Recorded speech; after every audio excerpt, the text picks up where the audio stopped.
어머님, 이제 그만 좀 하시죠. 벽에 똥칠하는 척, 며느리 못 알아보는 척. 연기 대상 감인 거 저 다 알아요. 인연이 미쳤나? 시어미가 아파서 정신이 오락가락하는데 그게 할 소리니? 아이고 영훈아, 내 마누라가 나를 잡는다. 여보, 당신 미쳤어? 엄마가 아픈 게 죄야. 하루 종일 간병하느라 예민한 건 알겠는데 선 넘지 마. 선은 당신 엄마가 넘었지. 당신 어머니가 방금까지 거실에서 트로트 틀어놓고 춤추다가 나 들어오니까 침 질질 흘리는 거 못 봤지? 뭐, 춤을 춰? 당신 제정신이야? 엄마가 거동도 못 하시는데 춤을 어떻게 춰? 못 믿겠으면 직접 봐. 집에 설치한 홈캠에 어머님 삼바 추시는 거 다 찍혔으니까. 그리고 어머니, 이건 제가 드리는 선물이에요. 이게 뭐야? 폐쇄병동 입원 동의서. 내가 여길 왜 가? 나 멀쩡해. 나 안 미쳤다고. 어머니, 이미 늦었어요. 의사 선생님한테도 어머님 폭력성이 너무 심해지셨다고 제가 잘 말씀드렸거든요.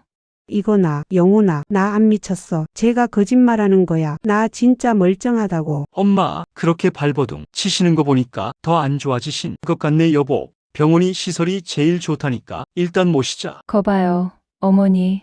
남편은 제 말만 믿는다니까요. 거기 들어가시면 좋아하시던 연기 죽을 때까지 실컷 하세요. 안녕히 가세요. 지금부터 제가 하려는 이야기는 단순히 시집살이에 지친 며느리의 하소연이 아닙니다. 이것은 제 인생을 송두리째 삼키려 했던 두 모자에게 바치는 처절한 복수극의 서막입니다. 이야기를 본격적으로 시작하기 전에 구독과 좋아요 꼭 부탁드립니다. 제 이름은 이수진, 올해로 40입니다. 남들은 저를 보고 성공한 커리어 우먼이라고 부릅니다. 대기업 마케팅 팀장에서 시작해 이 업계에서는 최연소 여성 임원 승진을 코앞에 두고 있었으니까요. 연봉? 솔직히 말씀드리면 제 남편 영훈 씨보다 2배는 더 법니다. 네, 맞습니다. 저는 능력 있는 아내였고 제 삶은 완벽해 보였습니다. 적어도 그 여자가 본색을 드러내기 전까지는 말이죠. 결혼 전 시어머님 말자씨는 저에게 일하는 며느리가 최고다. 나는 쿨한 시어머니가 될 거다라며 세상 사람 좋은 미소를 지으셨습니다. 하지만 그 웃음 뒤에 칼이 숨겨져 있다는 걸 깨닫는 데는 그리 오랜 시간이 걸리지 않았습니다. 문제는 제가 적당히 일하는 며느리가 아니라 당신 아들보다 훨씬 더 잘 나가는 며느리라는 점이었습니다. 시어머니에게 아들 영훈 씨는 종교이자 우주였습니다. 그런데 감히 며느리 따위가 그 고귀한 아들의 길을 죽이다니 용납할 수 없으셨겠죠. 사건의 발단은 6개월 전 제 승진 축하 파티 날이었습니다. 그날 저는 회사로부터 해외지사 발령과 함께 상무 승진 내정 사실을 통보받았습니다. 너무 기쁜 마음에 가족들을 고급 한정식 집으로 초대했죠. 남편은 씁쓸한 표정을 감추지 못하면서도 축하한다고 했지만 시어머니의 반응은 달랐습니다. 갈비찜을 씹으시던 그 인매가 비틀리더니 대뜸 숟가락을 탁 내려놓으시더군요. 여자가 너무 밖으로만 돌면 집안꼴이 뭐가 되겠니? 영훈이 밥은 애는 언제 낳고? 너 승진하면 내 아들 기죽는 건 생각 안 하니? 분위기는 순식간에 얼어붙었습니다. 제가 웃으며 어머님, 제가 더 많이 벌어오면 우리 가족 다 좋은 거잖아요 라고 받아쳤지만 시어머니는 들은 척도 하지 않고 남편에게 화살을 돌리셨습니다. 너는 마누라가 상투 꼭대기에 앉아 있는데 밥이 넘어가냐며 면박을 주셨죠. 그때 남편이 뭐라고 했는지 아세요? 제 편을 들어주기는커녕 엄마 말이 틀린 건 아니지. 당신 승진하면 더 바빠질 텐데 우리 집은 누가 돌봐? 라며 말꼬리를 흐리더군요. 그 순간 깨달았습니다. 아, 이 남자도 결국은 자기 엄마랑 똑같은 사람이구나. 내 성공을 진심으로 축하해 줄 그릇이 안 되는구나. 그날 이후 시어머니의 괴롭힘은 유치하고 집요하게 시작되었습니다. 새벽 6시에 전화를 걸어 아들이 굶고 다니는 꿈을 꿨다며 당장 와서 밥을 차리라고 억지를 부리는 건 예사였습니다.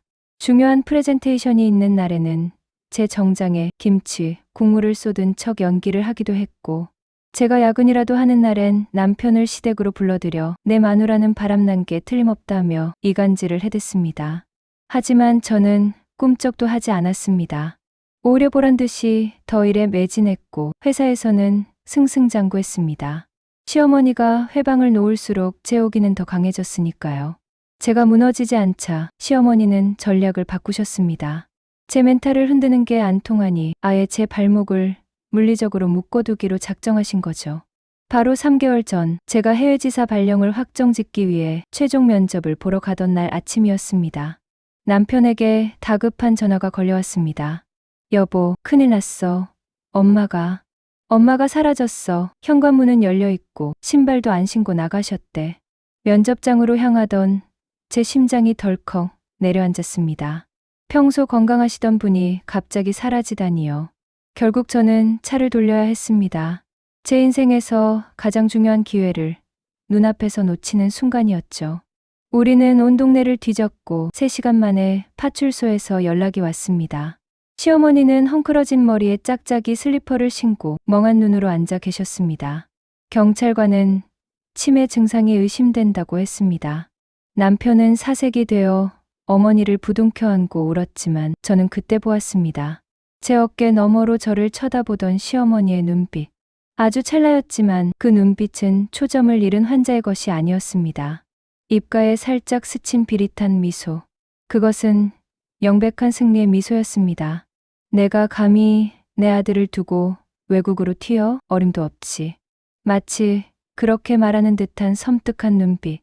그때부터였습니다. 시어머니의 지독한 치매, 연극이 시작된 것은 멀쩡하던 사람이 하루아침에 벽에 똥칠을 하고 제 속옷을 가위로 오려놓고 며느리 얼굴도 못 알아보는 척 연기를 시작했습니다. 병원에서는 뇌 MRI상으로는 특별한 이상 소견이 없다고 했지만 남편은 의사가 돌팔이라며 길길이 날뛰었습니다. 엄마가 저렇게 되셨는데 당신은 일이 손에 잡혀 휴직해. 아니, 퇴사하고 엄마 간병해. 그게 며느리 도리야. 남편은 기다렸다는 듯이 제게 희생을 강요했습니다. 제 커리어는 휴지 조각 취급을 당했고 저는 꼼짝없이 시어머니의 간병인 신세로 전락했습니다. 억울해서 피가 거꾸로 솟을 지경이었지만 증거가 없었습니다.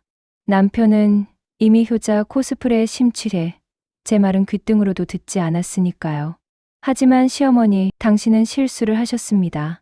제가 회사에서 괜히 임원 후보까지 올라간 게 아니거든요. 저는 한번 물면 절대 놓지 않습니다. 당신이 던진 그 치매라는 덫 제가 어떻게 찢어발겨드리는지 똑똑히 지켜보세요. 이제부터 진짜 쇼가 시작될 테니까요. 지옥은 결코 멀리 있는 게 아니었습니다. 24시간 내내 썩은 내가 진동하고 비명과 욕설이 난무하는 우리 집이 바로 생지옥이었습니다. 제가 휴직계를 내고 본격적인 간병에 돌입하자 시어머니의 증세는 마치 기다렸다는 듯 폭주하기 시작했습니다. 하지만 그 관계에는 기이할 정도로 정확한 패턴이 있었습니다. 바로 남편이 출근하고 현관문이 닫히는 그 순간 시어머니의 눈빛이 돌변한다는 것이었죠. 남편이 있을 때 시어머니는 세상에서 제일 불쌍한 어린아이가 되었습니다. 밥풀을 흘리며 아들 손을 꼭 잡고 우리 아들, 밥은 먹었어? 라며 눈물을 글썽이면 남편은 그 모습에 가슴이 미어져 어쩔 줄을 몰라 했습니다. 하지만 남편의 차가 주차장을 빠져나가는 소리가 들리면 거실, 소파에 앉아있던 시어머니는 언제 그랬냐는 듯 허리를 꼿꼿이 펴고 저를 노려보았습니다. 가장 치을 떨게 했던 건 바로 식사 시간이었습니다. 제가 정성껏 죽을 쏘아 대령하면 시어머니는 숟가락을 드는 대신 입안 가득 죽을 머금었다가 제 얼굴을 향해 퇴하고 뱉어버렸습니다. 뜨거운 죽이 제 눈과 볼을 타고 흘러내릴 때 시어머니는 박수까지 치며 깔깔대고 웃으셨습니다. 이거 뭐야? 맛이 왜 이래? 똥물이야? 에이 퇴. 아이고 더러워라. 며느리가 시애미 독살하려나 보네. 그뿐만이 아니었습니다. 제가 화장실 청소를 하느라 잠시 한눈을 판 사이 시어머니는 안방에 들어가 제 화장대 위에 대변을 보셨습니다. 기저귀를 차고 계셨음에도 굳이 벗어 던지고 말이죠. 그리고는 그 더러운 손으로 제 결혼사진 액자에 오물을 문지르며 콧노래를 부르고 계셨습니다. 제가 비명을 지르며 달려가자 시어머니는 놀란 척 뒷걸음질을 치다가 제 귀에 대고 아주 작게 속삭였습니다. 치우느라 고생 좀 하겠네. 냄새나서 어쩌나. 그 순간 제 온몸에 털이 곤두섰습니다. 방금 그 목소리는 치매 환자의 것이 아니었습니다.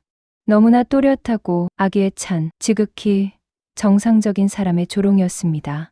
제가 덜덜 떨리는 손으로 시어머니를 잡고 따지려던 찰나, 하필이면 그 타이밍에 남편이 점심을 먹으러 집에 들어왔습니다. 현관문 도어락 소리가 들리자마자 시어머니는 바닥에 엎드려 발작을 일으키기 시작했습니다. 제 손에 밀려 넘어진 척 공포에 질려 벌벌 떠는 연기는 아카데미 여우주연상감이었습니다. 남편은 똥칠이 된 방 안의 참상을 보고는 코를 막으며 저에게 소리를 질렀습니다. 당신 지금 뭐 하는 거야? 엄마가 실수 좀 할 수 있지. 환자를 밀쳐? 당신이 사람이야? 냄새가 이 지경이 되도록 뭐 했어? 빨리 안 치우고. 억울해서 미칠 것만 같았습니다. 방금 전까지 저를 조롱하던 그 악마 같은 눈빛은 온데간데 없고 시어머니는 남편 뒤에 숨어 저를 보며 비릿하게 웃고 있었습니다. 남편은 쭈그려 앉아 어머니의 손을 닦아주며 미안해, 엄마. 내가 죄인이야. 며느리 잘못 들여서 엄마가 고생해라며 눈물을 훔쳤습니다. 그날 밤 저는 분함에 잠을 이룰 수가 없었습니다. 남편이 잠든 것을 확인하고 물을 마시러 거실로 나왔을 때였습니다. 시어머니 방에서 희미한 불빛이 새어나오고 있었습니다. 방문이 살짝 열려 있었죠. 저는 숨소리를 죽이고 문틈으로 안을 들여다보았습니다. 그리고 제 두 눈을 의심했습니다. 낮에 그렇게 발광을 하던 시어머니가 침대에 편안히 누워 스마트폰을 하고 계셨습니다. 그것도 아주 능숙한 손놀림으로 말이죠. 화면 불빛에 비친 시어머니의 얼굴은 너무나 평온해 보였습니다. 자세히 보니 주식 차트를 보고 계시더군요. 빨간불이 뜬 종목을 보며 입꼬리를 실룩이는 그 모습. 치매, 거동 불가, 다 새빨간 거짓말이었습니다. 저는 그 자리에서 당장 방문을 박차고 들어가고 싶었지만 이를 악물고 참았습니다. 지금 들어가서 따져봤자 시어머니는 또다시 발작 연기를 할 것이고 남편은 잠결에 일어나 저를 미친 사람 취급할 게 뻔했으니까요. 심증은 있지만 물증이 없는 상황. 저는 조용히 주방으로 가서 식칼 대신 차가운 생수를 꺼내 마셨습니다. 그래, 어디까지 하나 보자. 당신이 연기를 그렇게 잘한다면 나도 관객으로서 확실하게 호응해줘야지. 대신 입장료는 아주 비싸게 받을 거야. 내 인생을 망가뜨린 값 톡톡히 치르게 해줄게. 저는 다음 날부터 은밀한 계획을 세우기 시작했습니다.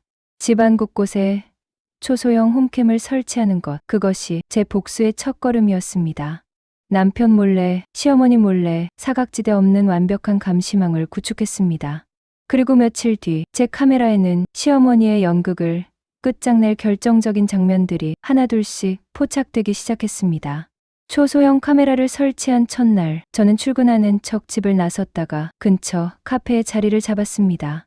핸드폰으로 연결된 실시간 홈캠 화면을 켜는 손이 긴장으로 떨려왔습니다. 화면 속 우리 집 거실은 폭풍전야처럼 고요했습니다.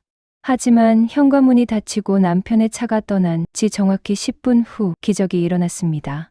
방금 전까지 허리를 펴지 못해 매발로 기어다니던 시어머니가 벌떡 일어나 기지개를 켜는 것이 아니겠습니까? 그뿐만이 아니었습니다.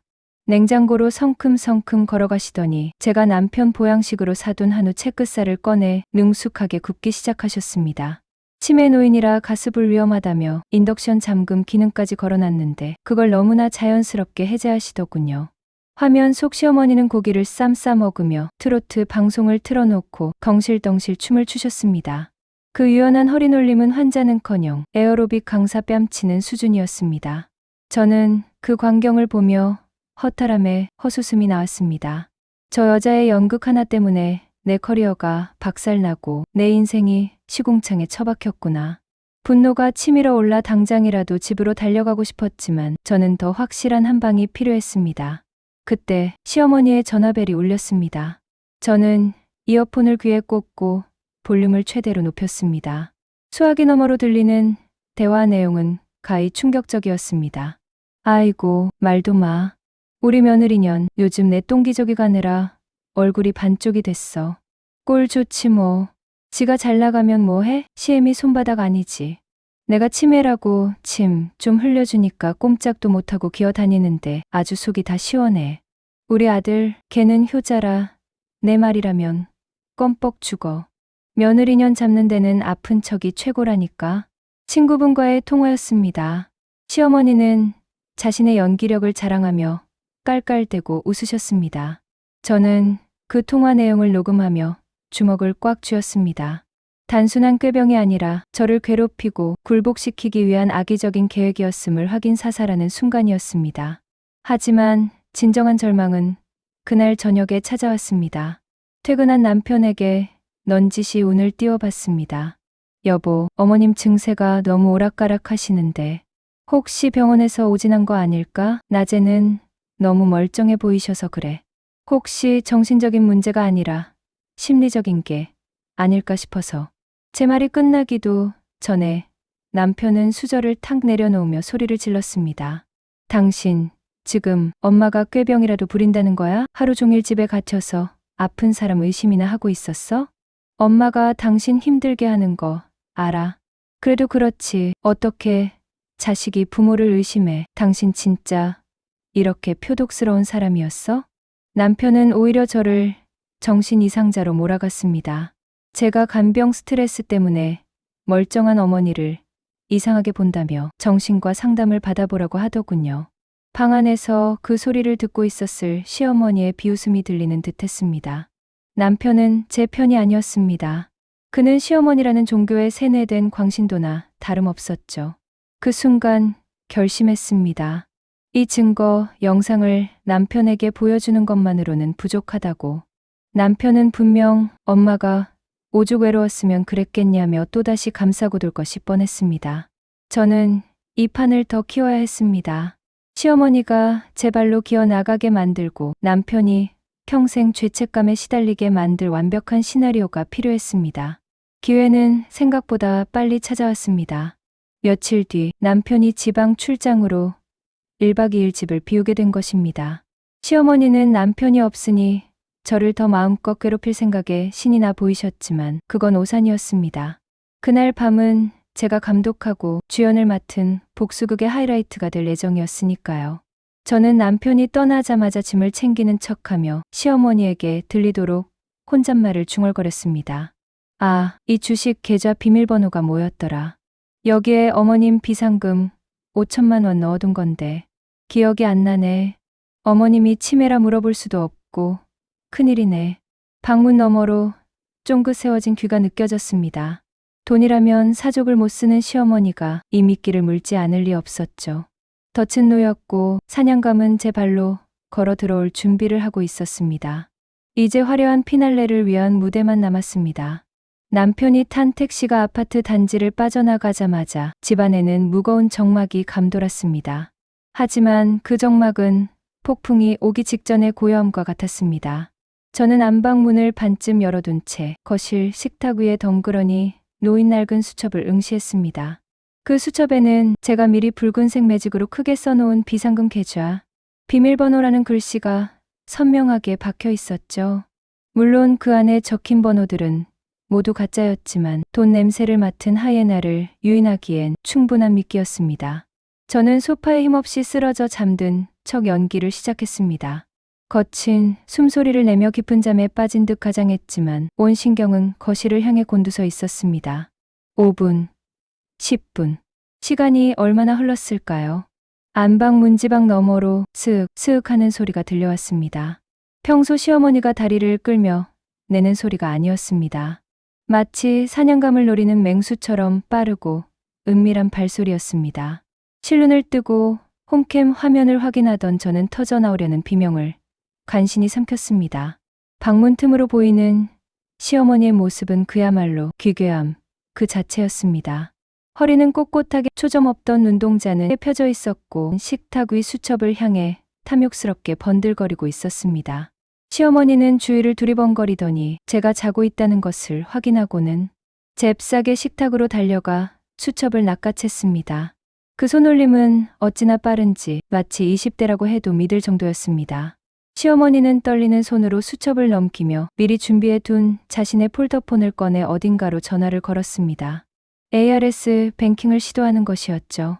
하지만 당연히 제가 적어놓은 비밀번호는 틀린 번호였습니다. 몇 번이고 버튼을 꾹꾹 눌러대던 시어머니의 얼굴이 점차 붉게 달아오르기 시작했습니다. 급기야 소화기를 식탁에 내리치며 입에 담지 못할 욕설을 내뱉으시더군요.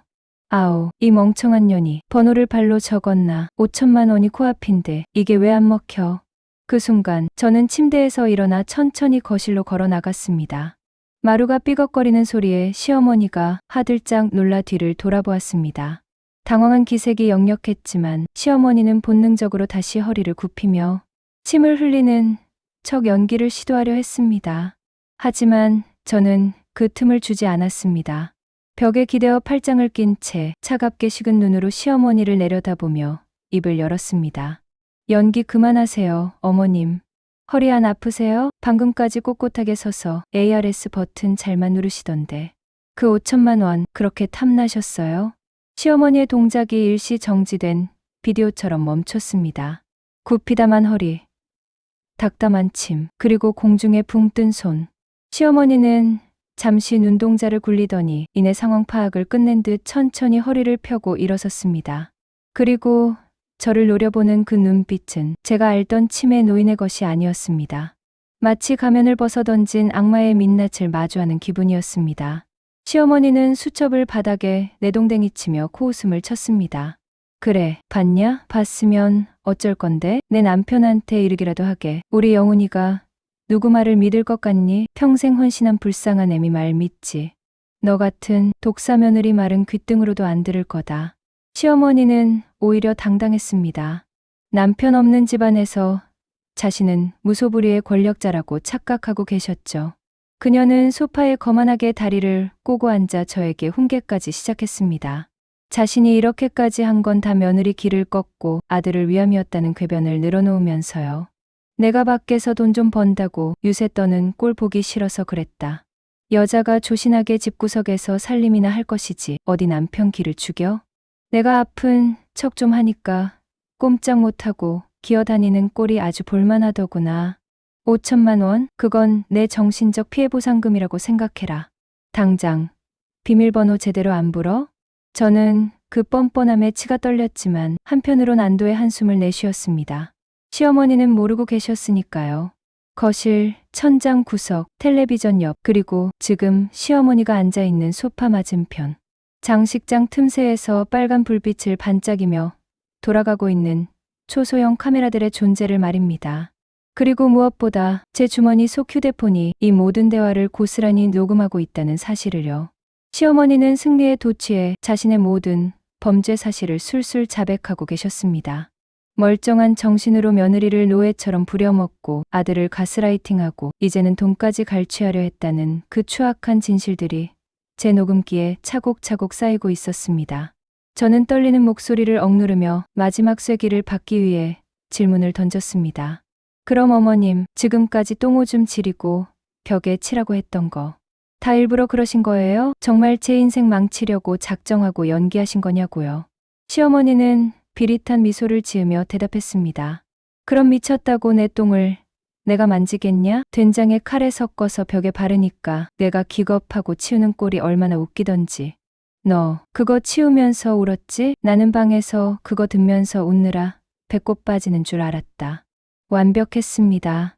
더 이상의 증거는 필요 없었습니다. 저는 주머니 속 휴대폰 녹음 버튼을 종료하며 속으로 쾌재를 불렀습니다. 이제 이 징글징글한 연극의 막을 내릴 시간이 가까우고 있었습니다. 하지만 저는 바로 터뜨리지 않았습니다. 남편에게 보여주기 전 시어머니를 더 완벽한 구렁텅이로 몰아넣을 무대가 필요했으니까요. 마침 내일은 남편이 돌아오는 날이자 시어머니가 다니는 대학병원 정기검진일이었습니다. 저는 그 병원을 우리의 마지막 무대로 정했습니다. 다음 날 아침 출장에서 돌아온 남편은 현관에 들어서자마자 어머니부터 찾았습니다. 시어머니는 언제 그랬냐는 듯 다시 초점 없는 눈으로 침대 시트를 쥐어뜯으며 누구세요? 우리 아들은 어디 갔나요? 메소드 연기를 펼치고 계셨습니다. 남편은 그 모습을 보며 억장이 무너진다며 제 손을 잡고 울먹였습니다. 여보, 미안해. 내가 없는 동안 당신이 얼마나 고생했을지 안 봐도 훤하다. 엄마 상태가 더 안 좋아지신 것 같아. 저는 속으로 코웃음을 쳤지만 겉으로는 세상에서 가장 지치고 슬픈 며느리의 표정을 지으며 고개를 끄덕였습니다. 그리고 남편의 어깨에 기대어 조용히 하지만 단호하게 말했습니다. 여보, 나도 최선을 다했는데 어머님 증세가 이제 집에서 감당할 수준이 아니야. 오늘 검진 예약해뒀으니까 가서 의사 선생님이랑 상의해보자. 나 정말 이제 한계야. 남편은 죄인처럼 고개를 숙이며 알겠다고 했습니다. 시어머니는 검진이라는 말에 병원 가서 의사 앞에서 또 한바탕 쇼를 하고 올 생각에 예심 들떠 보이셨습니다. 저를 향해 몰래 윙크를 날리는 그 여유, 과연 언제까지 갈 수 있을까요? 대학병원 진료실 공기는 무거웠습니다. 담당 교수는 차트를 넘기며 고개를 갸웃거렸습니다. MRI상으로는 깨끗한데 증상은 악화된다는 게 의학적으로 설명이 안 된다는 눈치였죠. 그때 제가 나섰습니다. 저는 가방에서 미리 준비해둔 간병 일지를 꺼내 책상 위에 올려두었습니다. 그 안에는 시어머니가 저지른 엽기적인 행동들이 물론 연기였지만 아주 구체적으로 그리고 약간의 MSG를 쳐서 기록되어 있었습니다.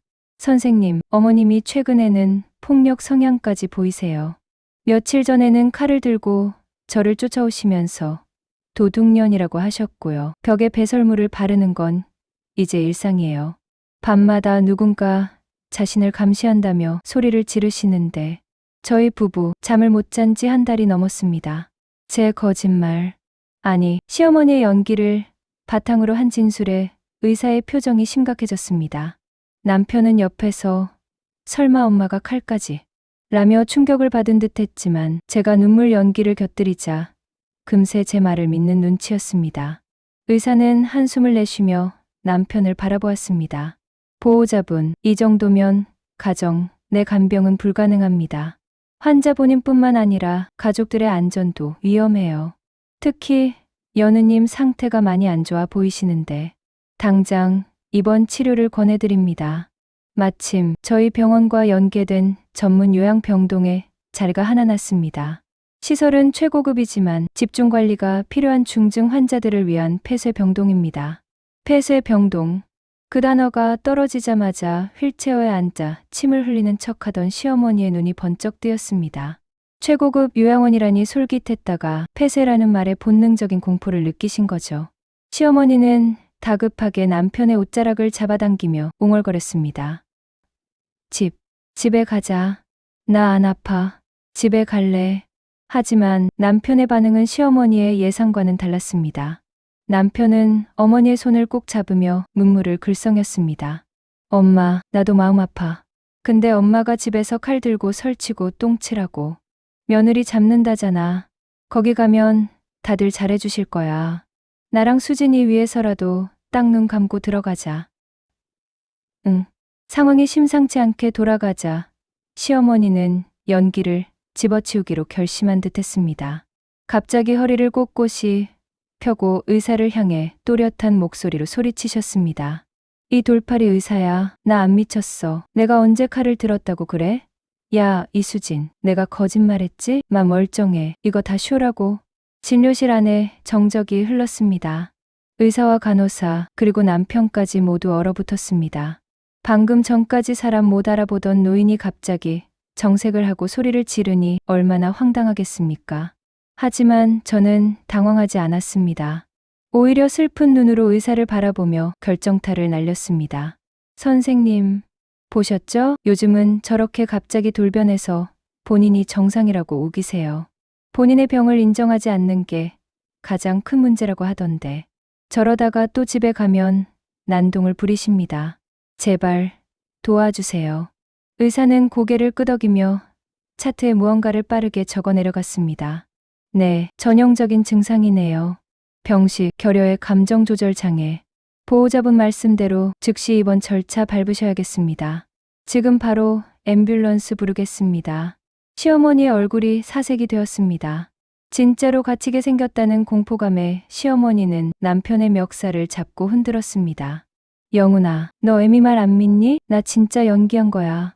며느리 기죽이려고 내가 번 돈 며느리가 다 쓰는 거 꼴 보기 싫어서 아픈 척한 거라고. 마 머리 멀쩡해. 구구단도 외울 수 있어. 77에 49, 88에 64. 시어머니가 진료실이 떠나가라 구구단을 외쳐대는 그 기가 막힌 광경. 남편은 그 모습을 보며 오열했습니다. 어머니가 드디어 완전히 미치셨다고 생각한 것이죠. 엄마, 제발 그만해. 알았어. 엄마 똑똑해. 그러니까 제발 진정해. 의사 선생님, 빨리 좀 해주세요. 우리 엄마 숨 넘어가시겠어요? 남편의 외침과 함께 건장한 남자 간호사 2명이 진료실로 들어왔습니다. 시어머니는 발버둥을 쳤지만 건장한 남성들의 힘을 당해낼 수는 없었습니다. 휠체어에 결박당하며 끌려나가는 시어머니. 그녀는 저를 죽일 듯이 노려보며 악을 썼습니다. 이수진, 내년이 꿈인 짓이지? 이거 나 안 미쳤다고. 저는 남편을 위로하는 척하며 시어머니에게 다가갔습니다. 그리고 소란스러운 틈을 타 시어머니 귀에만 들리게 아주 작게 속삭였습니다. 어머님, 구구단 실력이 대단하시네요. 거기 가서도 매일 연습하세요. 아, 그리고 비상금 5천만 원은 제가 위자료로 잘 쓰겠습니다. 시어머니의 눈이 공포와 분노로 뒤집히는 것을 확인하며 저는 남편의 등을 토닥여 주었습니다. 이제 가장 큰 장애물은 치워졌습니다. 하지만 아직 끝난 게 아닙니다. 제 인생을 망친 공범 남편에게도 청구서를 내밀 차례가 남았으니까요. 시어머니가 요양원, 그것도 철저하게 통제되는 폐쇄병동으로 끌려가던 날 밤. 집안은 폭풍이 휩쓸고 지나간 것처럼 고요했지만 그 침묵은 평화가 아닌 살얼음판이었습니다. 남편은 거실 바닥에 앉아 소주병을 까며 청승을 떨고 있었습니다. 퉁퉁 부은 눈으로 저를 올려다보는 그 눈빛에는 죄책감보다는 저를 향한 원망이 가득 차 있었습니다. 그는 제가 안방으로 들어가려고 하자 술 기운을 빌려 결국 참아왔던 말을 터뜨렸습니다. 당신, 잠이 와? 엄마를 그렇게 차가운 데다 가둬놓고 발 뻗고 잠이 오냐고. 우리가 자식이야? 고려장 지낸 거랑 뭐가 달라. 당신이 조금만 더 참아줬으면. 내가 회사 그만두고 간병한다고 했잖아. 기가 막혔습니다. 끝까지 제 탓이었습니다. 어머니가 칼을 들고 설치는 꼴을 보고도 결국은 며느리가 참지 못해서 벌어진 사단이라고 생각하는 저 비겁한 효심의 구역질이 올라왔습니다. 저는 방문을 닫으려던 손을 멈추고 남편 맞은편 소파에 앉았습니다. 그리고 아주 차분하게 물었습니다. 당신이 회사 그만두고 간병, 웃기지 마. 당신 연봉으로 대출 이자는 누가 갚는데? 그리고 어머님이 정말 아프셔서 그런 거라고 생각해?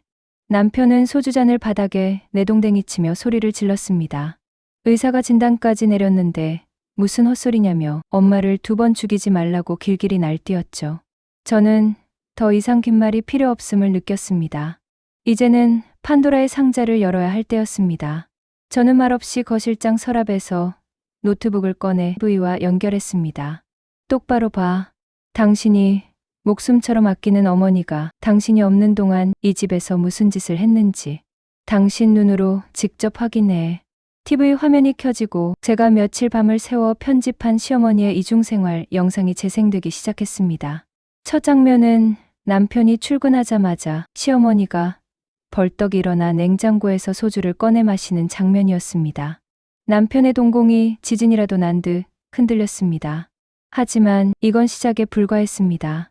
화면 속 시어머니는 거실 한가운데서 트로트 방송을 따라 춤을 추고 친구와 통화하며 우리 아들은 내가 침만 흘리면 꼼짝 못하는 병신이라며 깔깔대고 웃고 있었습니다. 남편은 믿을 수 없다는 듯 입을 벌린 채 화면 속으로 빨려 들어갈 듯 멍하니 앉아 있었습니다. 이거 뭐야? 합성이지. 요즘 딥페이크인가 뭔가 그거지. 우리 엄마가 이럴 리가 없잖아. 남편은 현실을 부정하며 소리를 질렀습니다. 하지만 영상은 거짓말을 하지 않았습니다. 하이라이트는 제가 안방 문틈으로 찍은 시어머니가 5천만 원을 노리고 제 수첩을 훔쳐 ARS 뱅킹을 시도하다 실패하고 욕설을 퍼붓는 장면이었습니다. 아오, 이 멍청한 년이 번호를 발로 적었나. 5천만 원이 코앞인데. 시어머니의 걸걸한 육성이 거실 스피커를 통해 쩌렁쩌렁하게 울려 퍼졌습니다. 남편의 얼굴은 흙빛이 되었습니다. 어머니가 아픈 게 아니라 돈 때문에 그리고 며느리를 괴롭히기 위해 자신까지 속였다는 사실이 명백하게 드러나는 순간이었으니까요. 영상이 끝나고 검은 화면이 되었지만 남편은 한동안 숨조차 제대로 쉬지 못했습니다. 저는 굳어버린 남편 앞에 녹음기를 던졌습니다. 이건 보너스야. 어머님이 내 욕하는 거 며느리 노예처럼 부려먹어서 속 시원하다는 육성 녹음 파일들이지. 들어볼래? 아니면 그냥 이혼 서류에 도장 찍을래? 남편은 덜덜 떨리는 손으로 노트북과 녹음기를 번갈아 쳐다보았습니다. 그의 머릿속에서 천사 같던 어머니의 이미지가 산산조각 나고 있었습니다. 배신감, 충격, 그리고 아내에 대한 미안함이 뒤섞여 그는 괴물 같은 비명을 지르며 머리를 감싸 쥐었습니다. 아니야, 엄마가 나한테 어떻게 이래. 내가 엄마한테 어떻게 했는데. 그는 바닥을 치며 오열했습니다. 하지만 저는 그 눈물에 조금의 동정심도 느끼지 못했습니다. 그가 어머니에게 속은 피해자일지는 몰라도 그 과정에서 저를 벼랑 끝으로 내몬 가해자임은 변함없는 사실이었으니까요. 저는 차갑게 식은 눈으로 바닥을 기는 남편을 내려다보며 마지막 흥보를 날렸습니다. 울지 마. 억울해? 나는 지난 몇 달 동안 지옥을 살았어. 당신, 엄마랑 당신이 합작해서 만든 그 지옥에서. 이제 당신 차례야. 어머님은 요양원에서 죗값 치르실 거고 당신은 나한테 죗값 치러야지. 집, 차, 그리고 내 정신적 피해 보상까지. 싹 다 내놓고 몸만 나가. 남편은 제 바지가랑이를 잡고 매달렸습니다. 잘못했다고 한 번만 용서해달라고. 엄마가 제정신이 아니라서 그런 거라며 또다시 비겁한 변명을 늘어놓으려 했습니다. 저는 그 손을 매몰차게 뿌리쳤습니다. 이제 이 집안에 남은 건 파국뿐이었습니다. 그리고 저는 그 파국을 즐길 준비가 되어 있었습니다. 그날 이후 우리 집의 권력 지형은 완전히 뒤집어졌습니다. 남편은 마치 죄인처럼 제 눈치만 살피며 거실 구석에서 쭈그려 지냈습니다. 여보, 밥은? 여보, 내가 다 잘못했어 라며 애원했지만 저는 투명인간 취급했습니다. 이미 변호사를 통해 재산 분할 명세서와 이혼 소장이 등기로 날아왔을 때 남편의 표정은 마치 사형 선고를 받은 죄수와 같았습니다. 제가 요구한 조건은 간단했습니다. 현재 살고 있는 아파트의 명예 이전, 그리고 시어머니가 제게 저지른 정신적 학대에 대한 위자료 5천만 원. 남편은 집을 주면 나는 어디서 사냐며 울먹였지만 저는 차갑게 대꾸했습니다. 어머님 계신 요양원 옆에 고시원이라도 어찌 그래? 효자잖아. 한편 최고급 시설을 자랑한다던 그 폐쇄 병동에서는 웃지 못할 총극이 벌어지고 있었습니다. 면회는 일절 금지시켰지만 담당 간호사를 통해 들려오는 소식은 가히 걸작이었습니다. 시어머니는 입소 첫날부터 의료진을 붙잡고 하소연을 했다고 합니다. 나 안 미쳤어. 이거 다 며느리 골탕 먹이려고 연기한 거야. 나 구구단도 잘하고 주식도 해. 내 폰 좀 줘봐. 내 아들한테 전화하게. 하지만 시어머니가 소리치면 칠수록 의료진은 고개를 저으며 차트에 병식 결여 자신의 병을 인지하지 못함 심각, 망상, 증세 악화라고 기록했습니다. 평소 시어머니가 의사 앞에서 보여줬던 그 완벽한 치매 연기가 너무나 강력했던 탓에 이제 와서 나는 정상이다라고 주장하는 모습은 오히려 병세가 깊어진 것으로 받아들여진 것입니다. 양치기 소년의 최후가 딱 이 꼴이었을까요? 며칠 뒤 남편이 퀭한 눈으로 저에게 찾아와 무릎을 꿇었습니다. 여보, 엄마가 거기서 죽으려고 한대. 밥도 안 먹고 벽에 머리를 박고. 제발 한 번만 살려줘. 엄마 퇴원시키고 시골로 내려보낼게. 응? 내가 당신 하라는 대로 다 할게. 남편의 눈물 콧물 범벅이 된 얼굴을 보니 일말의 동정심, 응커녕 더 잔인한 복수심이 타올랐습니다. 지금 꺼내주면 시어머니는 또다시 내가 이겼다며 기고만장해질 게 뻔했습니다. 저는 남편의 어깨를 발로 툭 밀며 휴대폰 녹음 파일을 하나 더 재생했습니다. 그것은 시어머니가 요양원 가기 직전 친구와 통화했던 내용 중 제가 가장 아껴두었던 부분이었습니다. 야, 며느리년 쫓아내고 나면 내 아들 명의로 된 아파트 그거 다 내 거야. 아들놈? 걔는 내가 죽는 신용하면 집문서도 갖다 바칠 놈인데 뭐. 며느리 위자료 웃기고 있네. 10원 한 장 안 주고 쫓아낼 거야. 남편의 입이 떡 벌어졌습니다. 단순히 며느리가 미워서가 아니라 아들의 재산까지 독차지하려던 어머니의 검은 속내가 드러난 것입니다. 남편은 배신감에 치를 떨며 주먹으로 바닥을 내려쳤습니다. 어머니를 위해 아내를 버리려 했지만 정작 어머니에게 아들은 그저 호구이자 물주에 불과했다는 사실. 그 잔혹한 진실 앞에 남편의 효심은 산산조각이 났습니다. 들었지? 당신 어머니는 당신을 사랑한 게 아니야. 당신이 가진 돈을 사랑한 거지. 지금 가서 꺼내드려. 그리고 평생 그 탐욕 받아주면서 둘이 알콩달콩 살아. 난 이 더러운 구덩이에서 빠져나갈 테니까.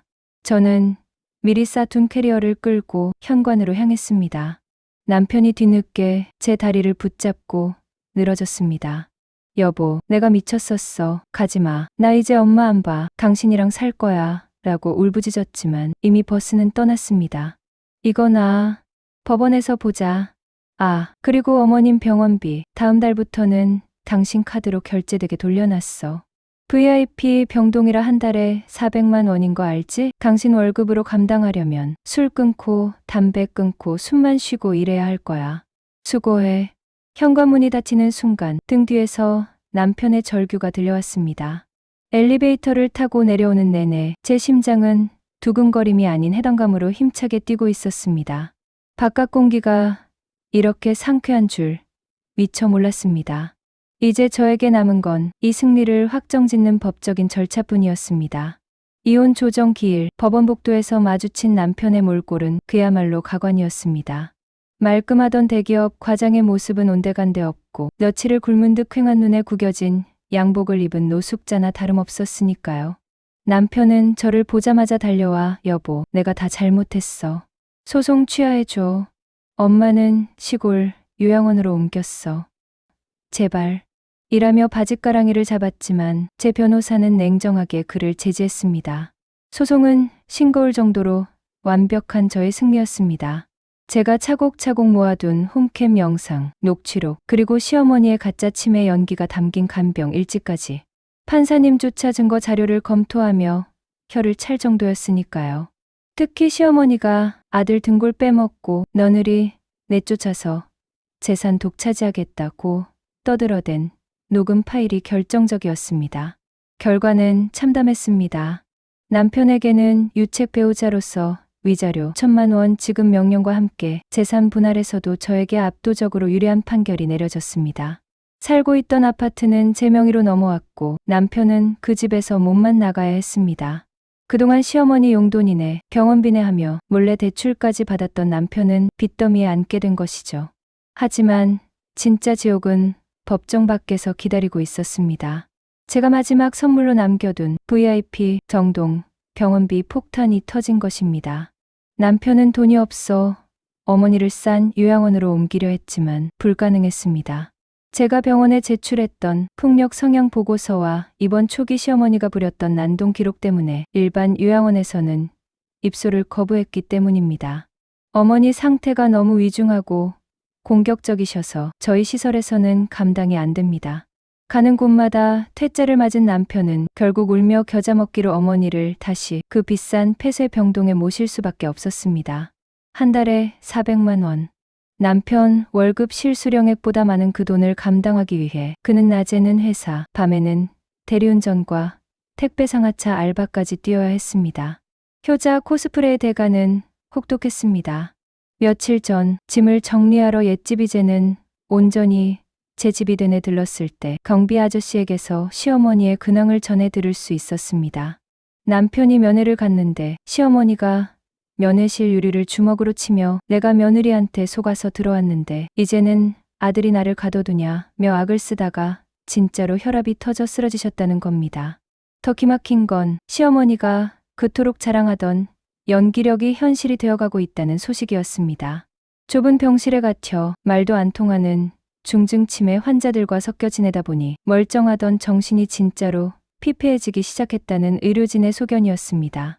가짜로 벽에 똥칠을 하던 시어머니가 이제는 스트레스를 견디지 못해 진짜로 이상행동을 보이기 시작했다는 사실. 저는 그 이야기를 듣고 소름이 돋으면서도 한편으로는 인과응보라는 생각에 헛웃음이 나왔습니다. 남편에게서 부재 중 전화가 수십 통 와 있었지만 저는 가차없이 차단 버튼을 눌렀습니다. 그리고 부동산 중개인에게 전화를 걸었습니다. 네, 사장님. 그 아파트 금매로 내놓을게요. 네, 시세보다 싸게라도 빨리 팔아주세요. 그 더러운 기억이 묻어있는 곳에는 1분 1초도 있고 싶지 않거든요. 모든 것이 제자리로 돌아오고 있었습니다. 아니, 이전보다 훨씬 더 자유롭고 홀가분한 인생이 기다리고 있었습니다. 이제 마지막 남은 건 제 새로운 출발을 자축하는 것뿐이었습니다. 그 일이 있고 난 후 벌써 1년이라는 시간이 흘렀습니다. 지금 저는 인천공항 출국장 게이트 앞에 앉아 이 글을 마무리하고 있습니다. 네, 맞습니다. 시어머니의 방해로 무산될 뻔했던 그 해의 지사 발령 다시 받아냈습니다. 회사는 제 능력을 인정해 주었고 저는 최연소 여성 상무라는 타이틀을 달고 당당하게 비행기에 오릅니다. 짐을 싸면서 지난 날을 돌이켜보니 참 기가 막히고 코가 막히는 시간들이었습니다. 똥기저귀를 가는 척하며 흘렸던 눈물, 밤마다 남편 몰래 숨죽여 울었던 날들. 그때는 그 지옥이 영원할 것만 같아 숨이 턱턱 막혔습니다. 하지만 지금 생각해보니 그 고통은 저를 더 단단하게 만들기 위한 예방주사였던 것 같습니다. 덕분에 저는 가족이라는 이름으로 자행되는 폭력에 맞서는 법을 배웠고 나 자신을 지키는 것이야말로 진정한 행복의 시작임을 깨달았습니다. 들리는 소문에 의하면 전 남편은 결국 빚을 감당하지 못해 신용불량자가 되었다고 합니다.